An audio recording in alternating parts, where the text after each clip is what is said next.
Depois de acabar a faculdade, fui fazer campismo sozinho para a região selvagem do Canadá durante uma semana. Para poderem ter uma pequena noção da minha situação, eu estava no meio do nada.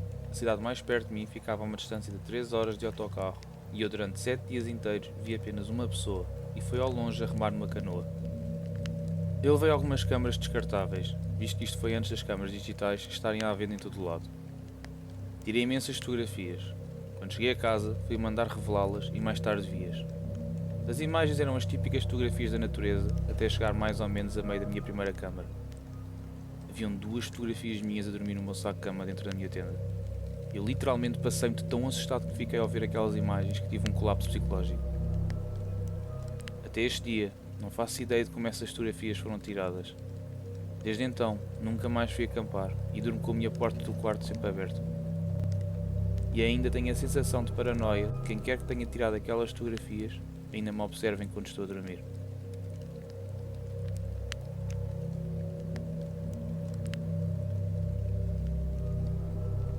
Isto aconteceu durante um acampamento de escoteiros quando eu tinha 15 anos.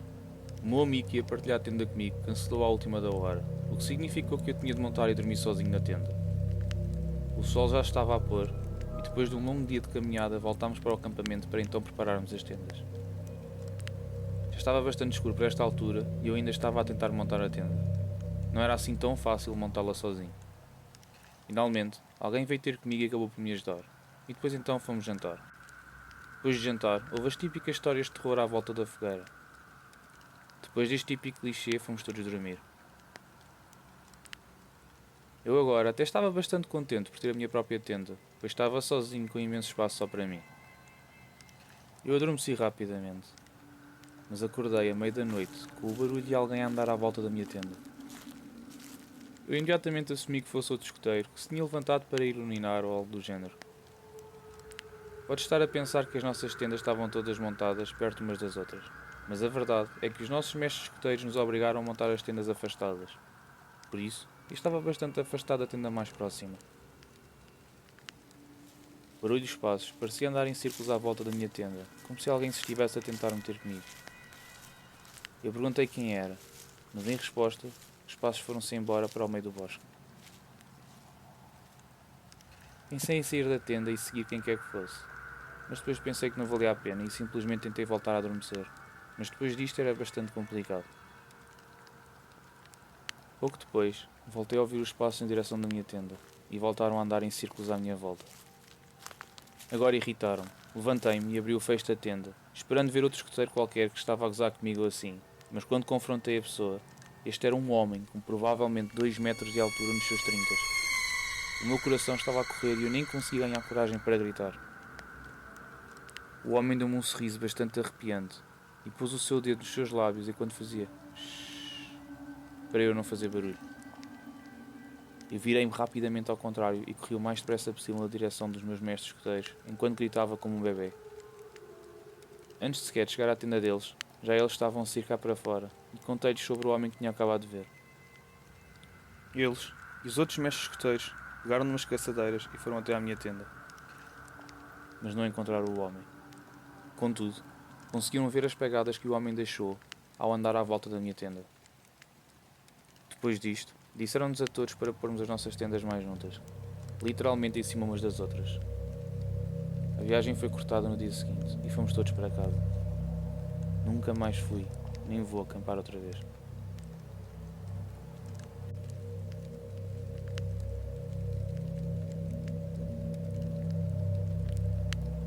Eu e o meu namorado decidimos ir para o desfiladeiro para passar uns bons momentos juntos a acampar. Costumamos ir sempre com outras pessoas, mas desta vez fomos só nós os dois. Quando saímos do nosso carro para preparar o nosso equipamento para a caminhada de 1 km para o sítio onde iríamos acampar, 2 homens com um aspecto bastante suspeito saíram do trilho, olharam para nós e entraram na sua relota. Eu tive um sentimento estranho, mas acabei por encolher os ombros e procedi para o nosso local de acampamento. Já tinha acampado na mesma área várias vezes, por isso conhecia bem a zona. Quando lá chegámos, eu sabia que haviam outros bons sítios para acampar, e então fui vê-los para ver se descobria o sítio certo para nós. Eu reparei que havia o que parecia alguém a acampar no cimo da colina, por isso escolhi ficar no local cá mais para baixo, onde eu tinha quase a certeza que estaríamos mais à vontade. Sem contar que ouvi esse mesmo homem do cimo da colina a gritar com alguém na sua relote. Estava a começar a ficar bastante escuro quando acabámos de montar tudo, por isso pensei que seria boa ideia ir buscar lenha para a fogueira. De repente, este homem apareceu do nada e pergunta-nos se precisamos de ajuda com alguma coisa e ofereceu-se para vender lenha por 10 euros. Eu rimo, pois estamos no bosque, estamos rodeados por madeira, e eu poderia literalmente apanhar do chão de borla. Ele disse-nos que não iríamos encontrar muita, visto que eles já tinham andado a apanhar tudo durante estas semanas. Estas semanas? Perguntei-lhe há quanto tempo estava ali a acampar e ele respondeu há quase um mês. Eu já o achava estranho e ele afirmou que estava ali sozinho. Foi então que lhe perguntei porque que então o tinha ouvido gritar com alguém. E porque que ele disse nós quando se referiu a apanhar madeira. Ele respondeu, meio a gaguejar. Ah, Sim, sim, eu conheço alguns homens que estão a acampar do outro lado do rio. Então, ele diz-nos que se sente bastante sozinho desde que cá chegou. Ele era da Pensilvânia, apanhou um autocarro para Lexington e tem vivido no bosque por trás de onde eu atualmente trabalho. Eu sabia exatamente o que ele estava a falar, porque eu já tinha visto vários sem-abrigo, imigrantes e drogados a entrarem e a sair desse mesmo bosque todos os dias. Portanto, basicamente, ele era um sem-abrigo que de alguma maneira arranjou boleia para o desfiladeiro e decidiu viver antes ali. Tem vivido de comer insetos, cobras e tenta fazer dinheiro vender lenha. Mas ele disse que nós éramos as primeiras pessoas que ele via há algumas semanas. As histórias dele eram todas bastante confusas, e eu tinha a certeza que ele estava a mentir sobre muitas das coisas que ele nos disse. Ele não estava sozinho, mesmo que ele o dissesse. Ele até nos levou ao seu acampamento, onde havia imensas coisas para várias pessoas, não para uma só. Foi então que ele nos disse que gostava de acampar no cimo para poder ver tudo, e todos. Então apontou para o nosso local. Ele tinha uma vista bastante desimpedida para onde nós estávamos a acampar. Neste momento estava escuro e ele ajudou-nos a preparar a fogueira. Eu estava a tentar educadamente fazer com que ele voltasse lá para cima da colina e nos deixasse em paz para eu ter um minuto para processar isto tudo. Quando ele saiu, eu sussurrei ao meu namorado que não ia haver maneira de eu adormecer com aquele mentiroso sem abrigo, com um ar bastante suspeito e assustador a ver-nos do cimo da colina. Nós não tínhamos qualquer arma ou faca para nos protegermos, caso precisássemos. O meu namorado lá me convenceu, não sei como, a ficar um pouco mais. Por isso, acabámos por lá ficar a passar a noite. Mas à meia da noite, ouvimos ramos e galhos a partirem-se à nossa volta como se alguém nos estivesse a observar. Era aquele homem. Eu sabia que era aquele homem. Ele estava a algures lá fora a observar-nos. Eu disse baixinho ao meu namorado para arrumarmos as nossas coisas na mala e irmos embora dali imediatamente. Foi exatamente o que fizemos. Embora tenhamos deixado para trás a nossa tenda, pois iria fazer demasiado barulho a se arrumar e ele iria saber que nos estávamos a ir embora. Assim que abri a tenda e me pus em pé com a minha mochila às costas, ele gritou. Vão-se embora tão cedo? Nós começámos a correr o mais depressa dali para fora. O mais perturbador foi quando começámos a correr dali, o homem gritou-nos para Ei, voltarmos, voltem aqui! o que nos fez correr ainda mais rápido. Na minha cabeça, nós iríamos ser ou roubados, ou violados, mortos ou algo do género, porque ele não estava sozinho. As suas histórias não faziam sentido e a razão pela qual ele foi para ali parecia que ele estava a fugir de alguma coisa e estava a tentar esconder-se vivendo fora da sociedade. Eu liguei aos guardas florestais na manhã seguinte e contei-lhes o que aconteceu e onde ficava o acampamento deste homem. Felizmente, tudo o que ele levou de nós foi uma velha tenda.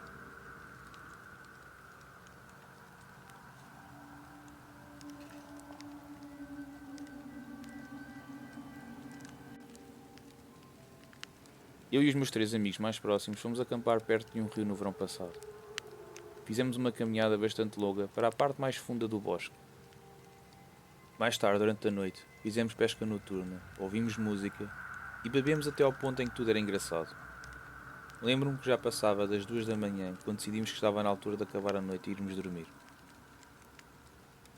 Eu estava a partilhar a minha tenda com um dos meus amigos, enquanto os outros dois partilhavam outra tenda. Nós ouvimos a rir sobre qualquer coisa. Inicialmente também nos rimos por causa do riso deles, mas rapidamente se tornou irritante e gritámos para que eles se calassem. Um deles respondeu, não somos nós. Eu sentei-me assustado com a resposta.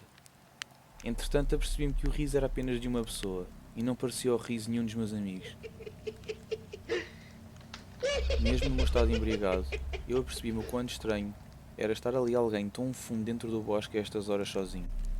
O som do riso aumentava gradualmente, cada vez mais perto do nosso acampamento. O meu amigo gritou assustado e olhou para mim. Os meus amigos da outra tenda gritaram para nós que estavam a ficar bastante assustados. Com o riso a ficar cada vez mais perto, consegui perceber que era o riso de um homem, provavelmente nos seus 30 ou 40. Soava como se ele estivesse tão bêbado como nós e a divertir-se com amigos. Mas só ouvíamos o riso dele, não ouvíamos o riso de mais ninguém. Havia também algo indescritivelmente assustador no seu riso, como se faltasse alguma coisa. Não sei explicar. Terias de lá estar para perceberes o que eu quero dizer. O riso estava agora mesmo à beira do nosso acampamento, mas nós não conseguimos ouvir qualquer tipo de passos. Isto pode não parecer importante, mas era impossível andar por estes lados sem fazer qualquer tipo de barulho ao pisar as folhas. E foi então, do nada, o riso parou completamente. E nós não fazíamos ideia, quem quer que fosse, onde poderia estar, pois não fez qualquer barulho a andar. Nós ficámos ali sentados, a olhar uns para os outros. O meu amigo estava claramente assustado, mas ele estava a tentar permanecer calmo o melhor que conseguia. Finalmente, algo quebrou o silêncio. Algo começou a roçar contra o tecido algodão da tenda. Nós vimos a forma de uma mão, através da luz do ar, a fazer pressão na tenda. Nós os dois gritámos o mais alto que nos foi possível antes de sairmos da tenda. Corremos o mais depressa possível para dentro do bosque e os nossos dois outros amigos vinham atrás de nós. Depois de 5 minutos a correr pelo meio do bosque, finalmente encontramos o nosso carro. Antes de me sentar ao volante, ainda vomitei depois de tanto correr. Continuo sem apoiar o guiar-se bêbado, mas acho que nesta situação tudo se justificava. De longe a experiência mais horrível da minha vida. E ainda hoje não faço ideia de quem ou o que era aquilo, ou o que queria de nós.